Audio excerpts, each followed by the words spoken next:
کله چې تاسو د شپې وده کیږئ نو په دې خپل زړه باندې دغسې لاس ږدئ او 11 کرته وایي یا باعثو یا نورو یا باعثو یا نورو.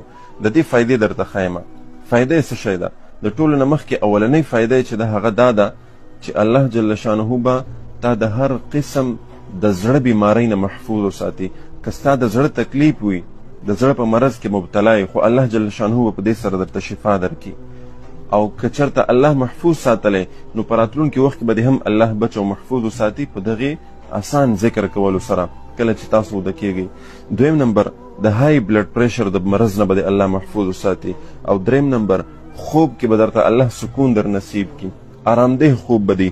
او څلورم نمبر که چېرته کې ته خوب نه درځي، ته د ډیپریشن مریض یې او خوب تاته نه درځي، د دغې مرض نه به دې الله راوباسي او د آرام او د سکون خوب به دې الله نصیب کړي.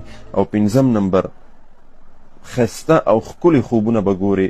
یعنی بعضې خلک چې وده شي ګډوډ خوبونه ګوري، په خوب کې ډارېږي، یریږي، د دغه څیز نه به دې الله هم محفوظ وساتي. او ورپسې ښایسته ښایسته خوبونو سره سره الله جل شانه به تا د غصې نه محفوظ وساتي. یعنی بعضې خلک وي د هغوی په طبیعت کې غصه وي، دا غصه ځان ته یو تکلیف دی، یو مرض دی، د دې نه به دې هم الله محفوظ وساتي.